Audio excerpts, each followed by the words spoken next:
Hello students, this side Poonam Malik from the Department of Computer Science, and we are going to start a lecture series on mobile communication.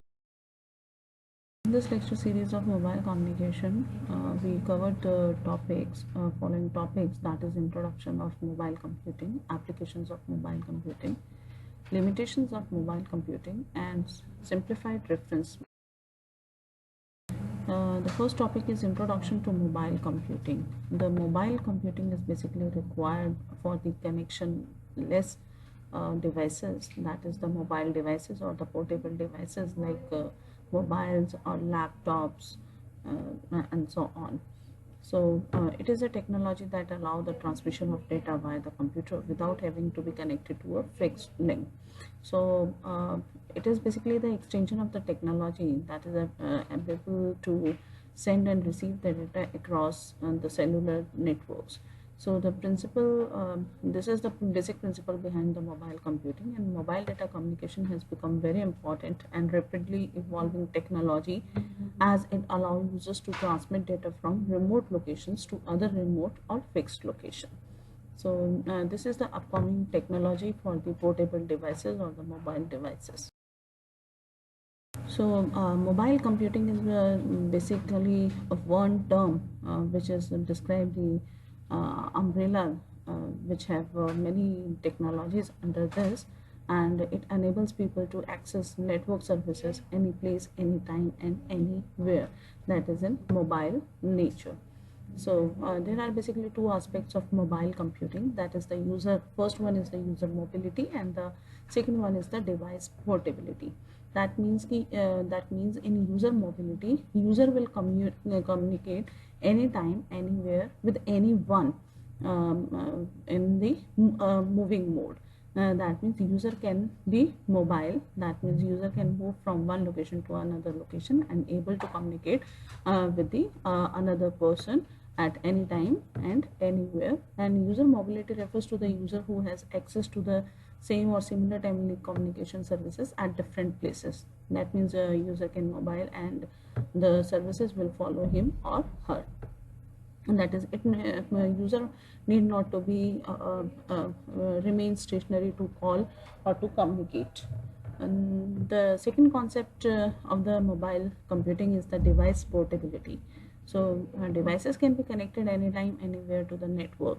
It means you can move the device to the any of the network, and you can use your device anywhere on the network. So it is the concept that to use a device, it is not compulsory to be device to be stationary. So you can move the device, and at the any place, at the roaming place, you can use the devices. So while with device portability, the communication device moves from one location to the another location, and it can also basically have the mechanism to make sure that communication is still possible while the device is moving.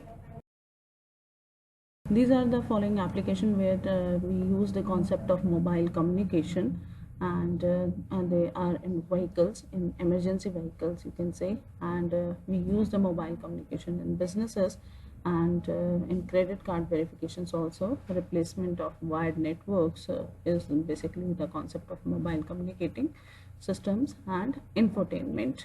So these are the places where mobile computing is.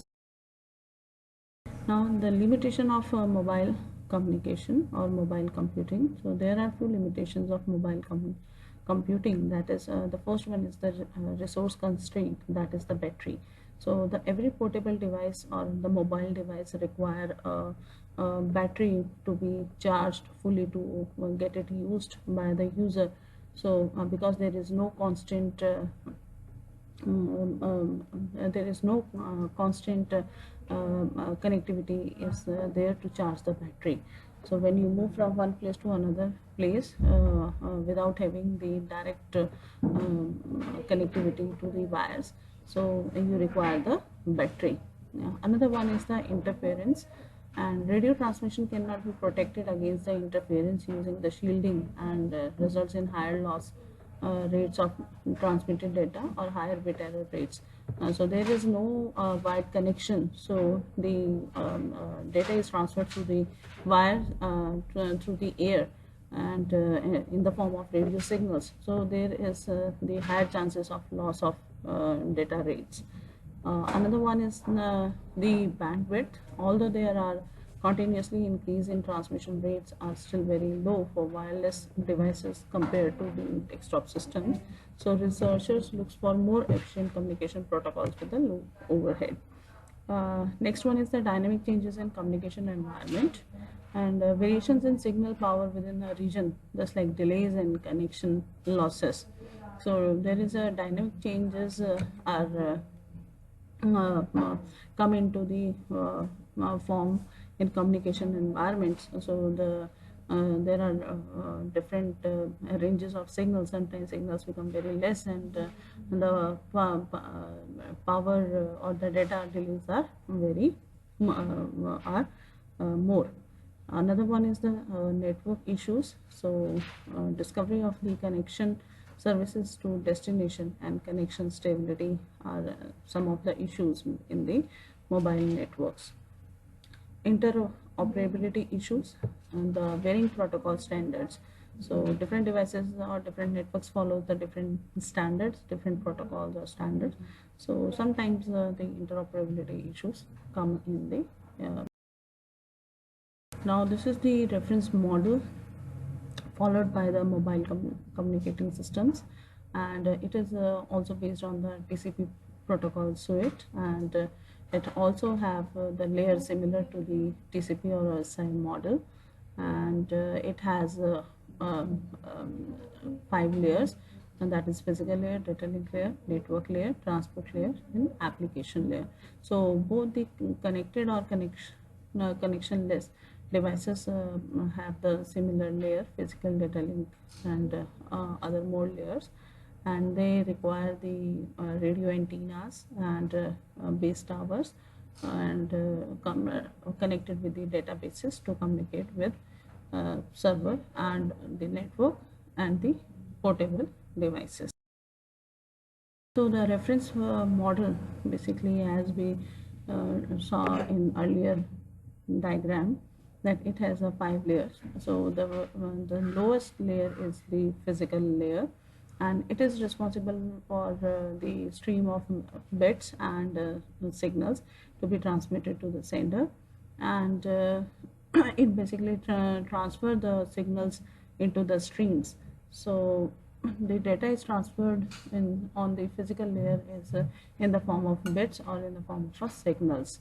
So in the wireless communication, the physical layer is basically responsible for frequency selection and generation of carrier frequency, signal detections, and modulation of data into the carrier frequency and encryption. So in the mobile computing, the physical layer is basically responsible task related to the frequencies or the signals. The another layer is the uppermost layer is data link layer, and data link layer basically includes accessing the medium, multiplexing of different data streams, and correction of transmission errors and synchronization. That is the detection of data frames. So basically data link layer is responsible for error correction and detection mechanism, and it is basically reliable for point-to-point connection between the two devices, or point to multi-point connection between the sender and the next layer is the network layer, and this layer is basically responsible for routing the packets over the network, and it establishes a connection between two entities over the intermediate systems, that is called routers, and the important functions are addressing, routing, device location, and handover between the different networks. So in this, basically the packets are taking the destination address, and by taking different routes they deliver to the destination. Next layer is the transport layer, and this is basically maintains end-to-end connection, and it also deals with the quality of the service and congestion and flow controls. And this is also known from the internet, and TCP UDP protocols are the two basic protocols which are used over this transport layer. And TCP is the connection oriented protocol. That means both the devices have created the connection, and then the data will be transferred over the established connections. Last layer is the application layer, and this application layer is basically suited on the top of all the transmission oriented layers, and functions are service locations, support for multimedia application, adaptive applications that can handle the large variations in the transmission characteristics, and wireless access to the world wide web using a portable devices. So all the received data you are able to see with the help of application.